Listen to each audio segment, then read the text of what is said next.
Previously on Raider Power, Texas Tech football. If you're going to be successful, the people that are around your players most of the time are your strength and conditioning coaches. You know, a lot of people take the summer for granted, take the offseason for granted, and it only shows during the season how hard they really work. You've got to work out and you've got to be in shape, or when you come back in June with the rest of the football team, you're behind the eight ball with it a little bit. And if you're behind, you're always playing catching up, and that's not championship level football. They know that that's the way we're going to do it. And if you're going to stay here, we're going to get it done. And so I've seen a lot of guys come in that you say, you know, this time next year he's not going to make it. But most of them usually make it. And most of them after the first year, they just fall in line, and it's just an everyday thing for them. But the first year is so important for a high school football player because they're away from home for the first time, and they've got somebody looking down their back of their neck every day trying to make them better. They know that if they listen to what Coach Walker tells them, they're going to be better football players. And they have bought into his system, and these guys are working extremely hard. We need to win games, and for us to win games, everybody's got to be on the same page. And to be on the same page, you got to be in great shape. But the main thing you have to have is self-responsibility of being on time, knowing that you've got a job to do, not just in the academic realm, but also the athletic foyer.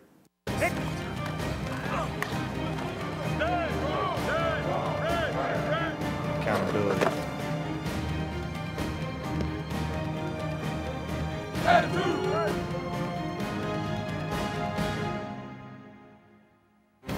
Discipline.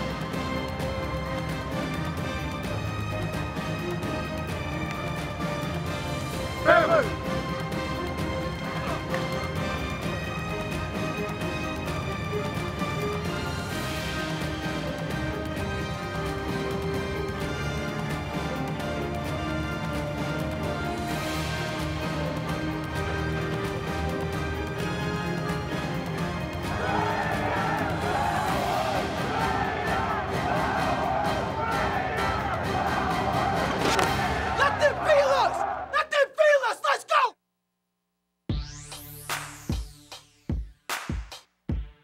3 and 4 will be Coach Cumby. Right side, 7 and 8 will be Coach Maynard. 2 and 9, which are our contained guys, I'll take them. The middle guys, 5 and 6. We assign each coach a certain aspect of a team. You know, for instance, on our punt team, you know, the right side is coached by one coach, the left side is coached by another position coach. A person has the shield, which is those 3 big guys in the back, and then Ty coaches the specialist. This is our regular formation, shield punt, alignment, and splits. Special teams, you know, it's the third phase of the game. More yards are given up and on special teams, more yards per play. Punt, you know, you're averaging 40 yards per play, and, you know, there's not another play in football that's going to average something like that. So it's vitally important. All of our guys know when they get off, get down into coverage, where that ball is going to end up. Ty does a great job, you know, and I think he's very thorough and he's very in-depth with what he does, and that's how it all starts. We got right here, got 2, 3, 2, and 3. We sat down in that meeting today and we wanted to start at ground zero, and I wanted to see him teach us like we were freshmen coming in and how that whole deal happens. And we'll take another phase tomorrow morning and do the same thing with that. So that's how they make sure that everybody's on the same page. They're moving around, they're pointing it out, their fingers are on their guy the whole time. Does a good job organizing. He runs the meetings with assistance from Coach Tuberville. But it's a thankless job because you really, as a special teams coach, you really only get noticed when things go wrong. And when things are positive, they're expected. This is what we can't have, because you can see a guy leaks through right there, possibly get his hand on the ball. And, you know, you get a punt blocked, you know, more than likely you're going to lose the game, and it turns that quickly. So it's vitally important, and special teams, we put a big emphasis on it here because we know how important it is. Snapper snaps the ball, our eyes are on our assignments, we attack them. I had an undefeated season one year as a head coach because a holder was able to make a save of a high snap, dropped the ball, picked it up, still got it on the tee, and made the extra point to win the game 10-9. Good job by the shield being firm. It's a good job by David Neal and Rump putting their helmet in there, putting their nose in there. So it's just small things that go into the special teams make a huge difference in a lot of football games. This is a good job by Crawford getting all the way across to his man. This is what you got to do. Special things happen, setting up big returns, and it's a huge momentum part of the game. You know, you get a big return, you block a punt, I mean, that's a huge deal for your team. I want players, coaches, everybody understand the importance of special teams. Football is about field position, and it's about scoring every point you possibly can, you know, to have a successful team. And this is a good job communication-wise. Everybody pointing out, knowing who we got. Everybody on staff contributes on special teams. Everybody's coaching a position and different phase of it. So, you know, when you got offensive coaches, defensive coaches, not always in the same meetings, but when we come together as special teams, we got to be on the same page. When we go out there to practice, we got to take advantage of it. Talk up front and make sure everybody's on the same page up there. All of our coaches are really committed, especially both coordinators, Neil Brown and Chad Glasgow, committed to special teams, making sure we got the right personnel on the field. Quicker feet, guys that can really get out there and cut off guys. Well, you've got to make sure guys get in the right spot, and that starts with, can a kid be successful in that spot? Well, it sounds like what he is, body type-wise. Body type-wise, he is. What kind of role can a guy have? And the more reps and more people we can get involved that way, the better we're going to be as a football team.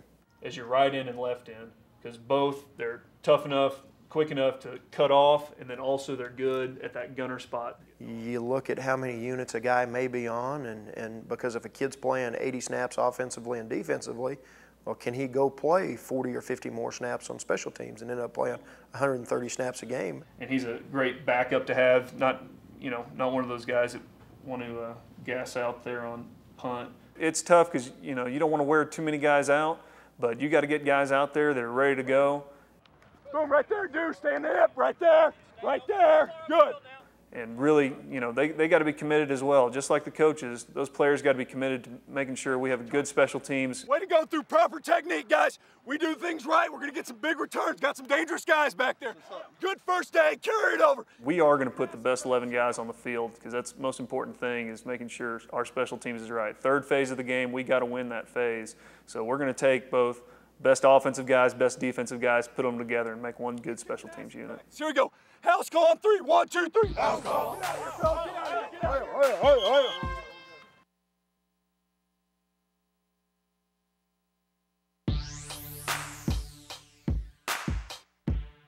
Just fitness chin strap.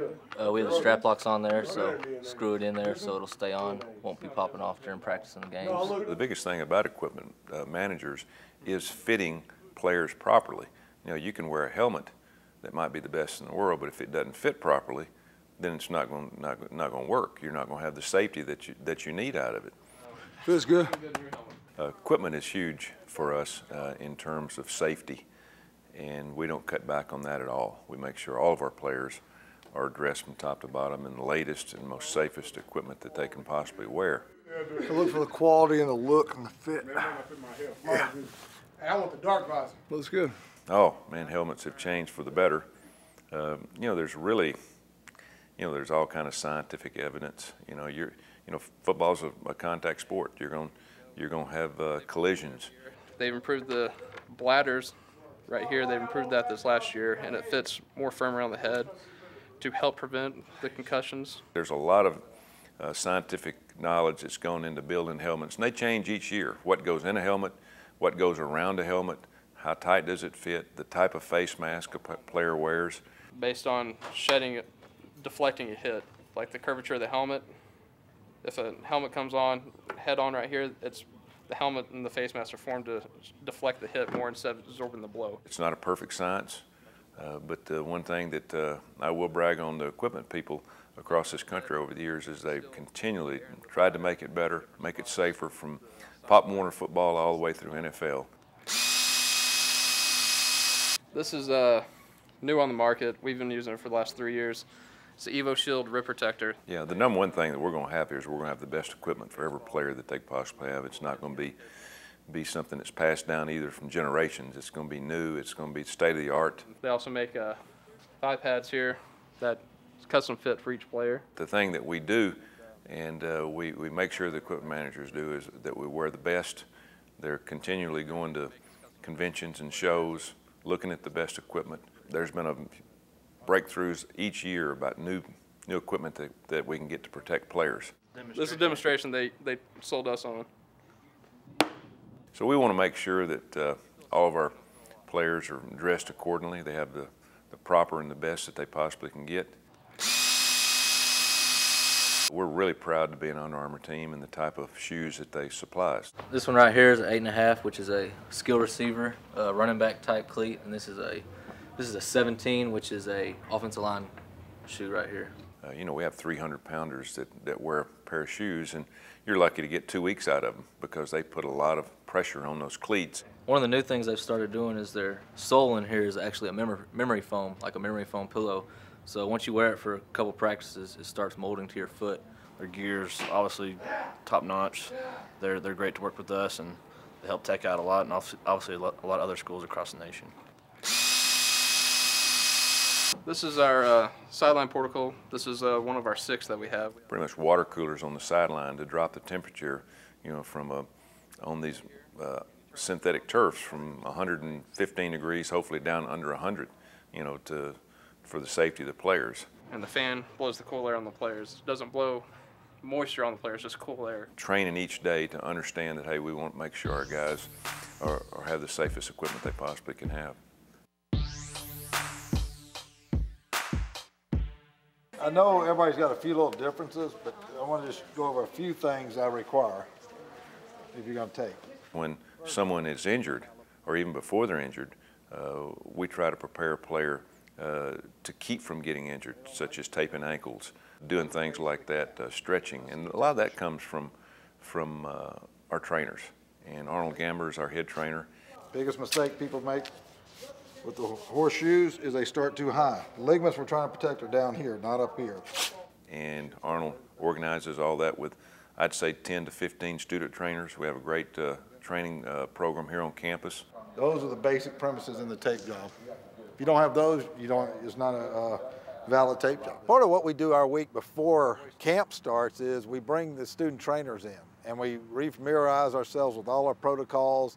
You know, you never want to have to deal with a C-spine injury, but it happens in football. So we practice beforehand. We've done a little bit of pre-neuro assessment. We know that, you know, he has feelings and movement to all of his extremities. Because we don't spine board a lot of people, and we bring the local EMS in, we work in conjunction with them.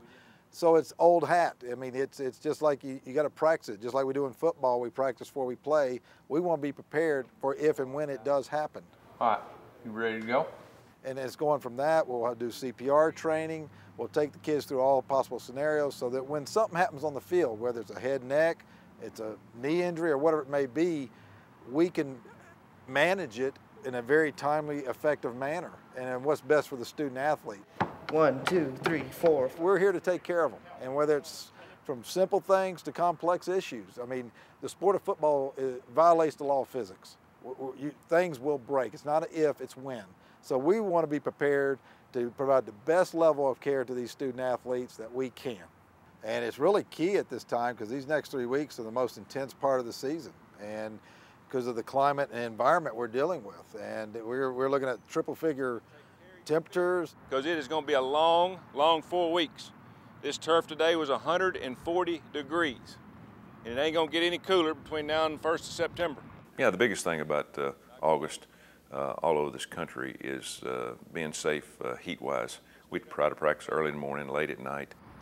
Take care of your body. Get rest, sleep. Make sure you eat right, and drink plenty of water. And we're challenged to keep these athletes hydrated, you know, throughout the whole course of the day, not just getting through a 2-hour practice. And a lot of the things we do start from the first thing in the morning, eating breakfast, getting the electrolytes on board, getting the kids drinking then, through practice, monitoring them, keeping your eye on them. Drink up, get it all in you now. Cold towels, a lot of other, taking breaks frequently, keeping the fluids in because it's nothing for some of these bigger guys to lose 7, 8, 10 pounds in one practice. We make sure our players hydrate. That's the biggest thing, hydrate before they go out on the field, and then continually hydrate all day in practice. Heat exhaustion is something that can really affect the human body. It can really set you back. It's dangerous. I've seen players that really get sick from it. So we, through our trainers, we have water in each drill. We take water breaks. We talk to our players about drinking water. Water is the best thing you can put in your body, especially in two-a-days. Anybody got any questions? We've got a lot of little tricks I've learned over the years to keep these guys out on the field so they're not in with me and not getting sick and suffering the detriments of the heat. The way I approach things, and I tell parents, is I treat your kid like they're my own. And that's why I'm bald and gray. I've got 120 18-year-olds. Every day he meets with us as a staff. We go over injuries. We talk about rehabilitation, which, when a player has surgery or is injured, the trainers are responsible for getting that player back 100% healthy before we put them back on the field. And it's their job to do that. And they have total control. And we check rotation for possible meniscus. I'm very blessed here at Texas Tech to have a team physician like Mike Fye that works with our team. Been working with him this past year. He's young. He's concerned about the athletes. We work hand in hand in how we're going to manage these situations. We have a general practitioner in Michael Fye who's with our players every day, travels with us, he comes to practice. Then we have orthopedic surgeons, neurosurgeons, eye doctors, dentists. We involve everybody. You can find a lot of doctors out there, but you're not going to find many people who really have a genuine care for the student athlete like Mike Fye does. He's very progressive in his treatment plans. He's very in tune with what's happening, and a very intelligent man on top of that. So we're very blessed here at Texas Tech Athletics to have somebody as part of our program like that.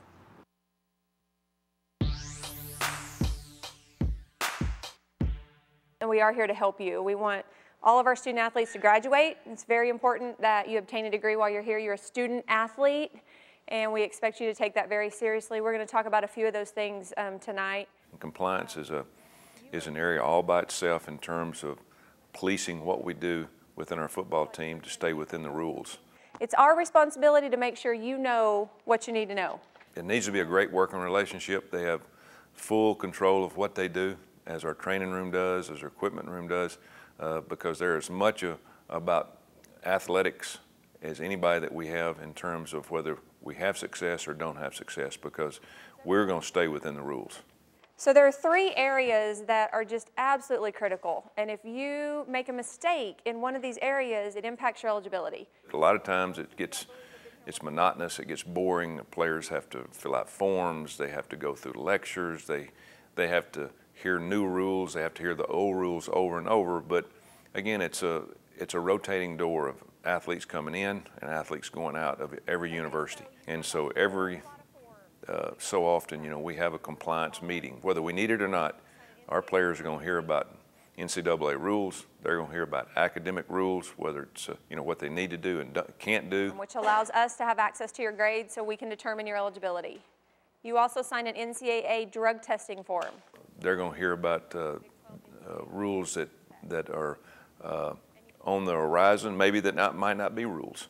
But we do an awful lot of talk about drugs, we do a lot of talk about gambling, we talk a lot about agents, and all that comes under the shield of your compliance office. All right, so the NCAA has a rule that if you're a student athlete or a staff member at an institution, you cannot participate in gambling. So we need you to understand what that is. Eligibility, recruiting, all the things that you need to be watched behind the scenes, reports turned in. So if we become aware of an issue, we have to deal with it, and it may impact your eligibility. There's a lot of things that we need to go through each and every day as an individual coach, as an individual coaching staff, to make sure we're compliant with the rules from the NCAA. The NCAA is taking it more serious than ever before. This summer's been a terrible summer for major college football across the country, with rules broken, things that have happened that could have been rectified had the compliance office been notified. That's a violation of NCAA rules. What we try to do is we let our compliance office do whatever they need to do to have 100% workability with our football staff to make sure we're compliant with the rules. You don't walk, you run right back over here and you let Andy know. We have a very good compliance office. We work very hard and diligently with them. But again, we want to make sure that they have everything at their disposal to be as good a compliance office as there is in the country. And we expect that you do the right thing and that you succeed.